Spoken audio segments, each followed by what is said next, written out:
사랑하는 새벽나라 친구들 반갑습니다. 여러분과 함께 목요일 말씀을 나눌 유현우 전도사입니다. 오늘도 성경 말씀을 통해 하나님의 음성을 듣는 시간 되기를 간절히 소망합니다. 여러분 혹시 야구장에서 홈런볼을 잡는 사람들 보신 적이 있으신가요? 야구장 공이 담장을 넘어 관객석에 떨어질 때 사람들은 모두 그 공을 잡고 싶어 합니다.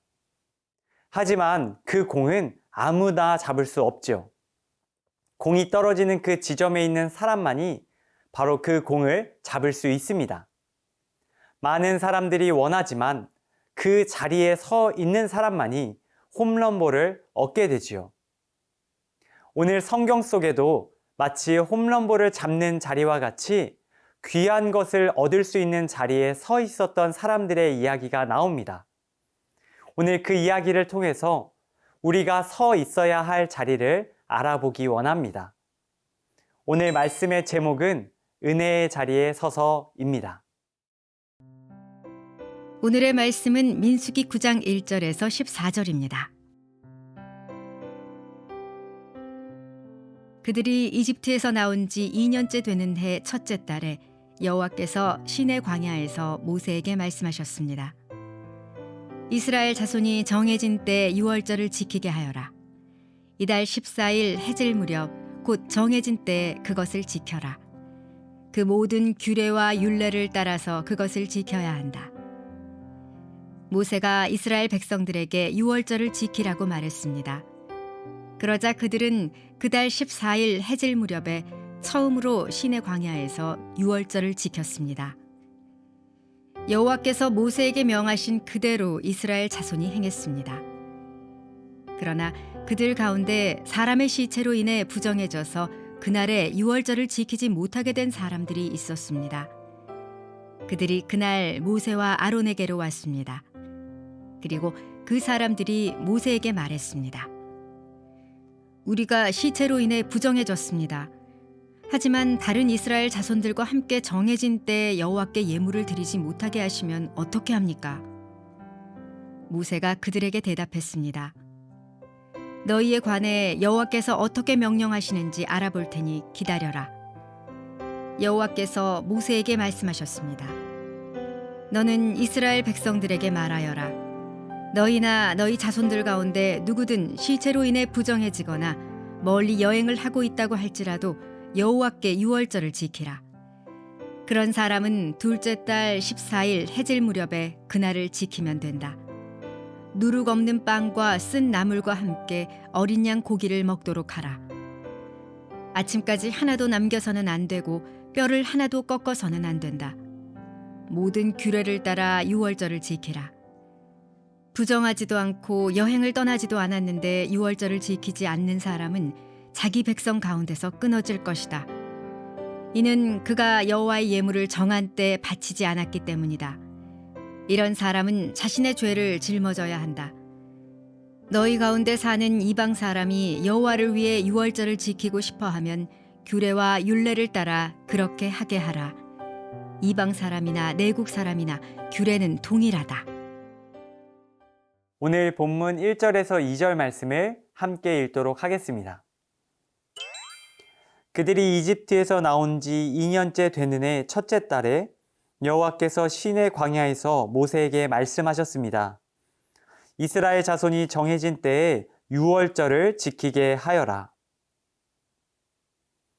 오늘 말씀에는 이스라엘 백성이 유월절이라는 절기를 지키는 장면이 나옵니다. 유월절은 이스라엘 백성들이 이집트에서 해방된 사건을 기념하는 날이지요. 하나님께서는 이집트에서 나온 지 2년째 되는 해 이스라엘 백성들에게 다시 한번 유월절을 지키라고 말씀하십니다. 이스라엘 백성들은 오늘 5절 말씀에 나온 대로 하나님의 명령을 따라 정확한 날짜에 유월절을 지킵니다. 여러분, 그런데 하나님께서는 왜 이스라엘 백성들에게 유월절을 다시 지키라고 말씀하실까요? 유월절은요, 그저 단순한 명절이 아닙니다. 이 날은 하나님께서 이스라엘 백성을 이집트 노예 생활에서 해방시켜 주셨던 날이었죠. 바로 그 놀라운 하나님의 은혜를 기억하는 날이 바로 유월절인 것입니다. 만약 이스라엘 백성들이 이 중요한 날을 잊게 된다면 그들은 자신들이 누구인지 잊어버리는 것과 다름이 없습니다. 이스라엘 백성들에게 가장 중요했던 것은요, 바로 하나님께서 그들을 구원하신 일을 기억하는 것입니다. 하나님께서는 그것을 위해 오늘 이스라엘 백성들에게 유월절을 다시 한번 지키라 라고 말씀하고 계신 것이죠. 여러분, 우리도 매일 바쁜 삶을 살아가다 보면 하나님께서 내게 베푸신 은혜를 잊어버릴 때가 있습니다. 하나님께서 지금까지 나를 얼마나 사랑하셨는지, 나를 위해 어떤 일을 해주셨는지, 그리고 나의 삶을 어떻게 인도해 주셨는지 우리는 쉽게 잊습니다. 하나님께서는 그런 우리가 날마다 하나님의 은혜를 다시 기억하고 감사하기를 바라십니다. 이스라엘 백성들에게 오늘 유월절을 통해 하나님의 은혜를 기억하라고 말씀하신 것처럼 하나님께서는 오늘 이 말씀을 통해 우리 삶에 베푸신 하나님의 은혜를 다시 한번 기억하고 감사하라고 말씀하고 계십니다.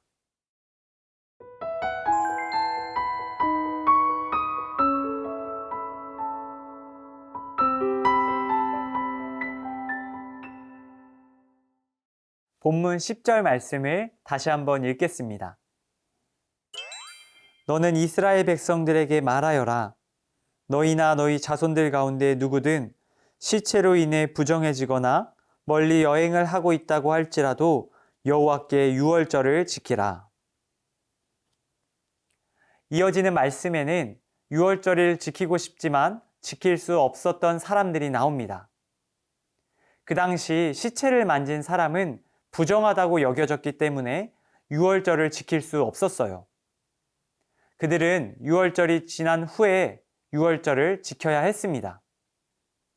하나님께서는 바로 그런 사람들을 위해서 오늘 특별한 규정을 만들어 주십니다. 그들은 둘째 달 14일 해질 무렵에 유월절을 지킬 수 있도록 배려해 주신 거예요. 반대로 유월절을 지키지 않으려는 사람들에게는 하나님께서 무섭게 말씀하세요. 부정하지도 않고 여행을 떠나지도 않았는데 유월절을 지키지 않는 사람은 자기 백성, 곧 이스라엘 백성 중에서 끊어질 것이다 라고 말씀하고 계신 것이죠. 여러분, 그렇다면 하나님의 백성이 아닌 이방 민족의 경우 유월절을 지키고 싶으면 어떻게 해야 할까요? 하나님께서는 그들 역시 규례와 율례를 따라 유월절을 지킬 수 있도록 배려해 주셨습니다. 누구든지 원한다면 하나님의 사랑과 은혜를 고백하고 예배할 수 있도록 해주신 것입니다. 사랑하는 여러분, 우리에게도 다양한 모양의 은혜의 자리가 있습니다. 매일 집에서 조용히 가지는 큐티의 시간도 은혜의 자리입니다. 가정에서 드리는 가정 예배 시간도 은혜의 자리이고요. 학교에 모여 기도하는 기도의 모임 역시 은혜의 자리입니다. 주일마다 교회에 나와 예배드리는 시간 또한 은혜의 자리라고 할 수 있습니다. 우리는 이 다양한 은혜의 자리에 서서 늘 하나님을 예배하며 살아가야 합니다. 하나님께서 나에게 행하신 일들을 기억하고 감사하는 우리의 예배를 하나님께서 원하고 계십니다. 바라기는 저와 여러분 모두가 바로 그 놀라운 은혜의 자리에 서 있게 되기를 축복합니다. 하나님께서 베푸신 은혜를 날마다 기억하고 감사하는 그 은혜의 자리에 서서 전에 경험한 것보다 더 크고 놀라운 하나님의 사랑과 은혜를 경험하게 되는 우리 사랑하는 새벽나라 친구들 다 되기를 예수님의 이름으로 축복합니다.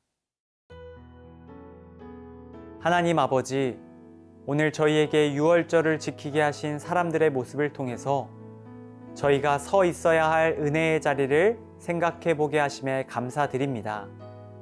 하나님께서 내게 베푸신 은혜를 날마다 기억하는 그 시간들 통해서 하나님과 더욱 가까워지는 저희 되게 해주세요. 주신 말씀에 감사드리며 예수님의 이름으로 기도드립니다. 아멘.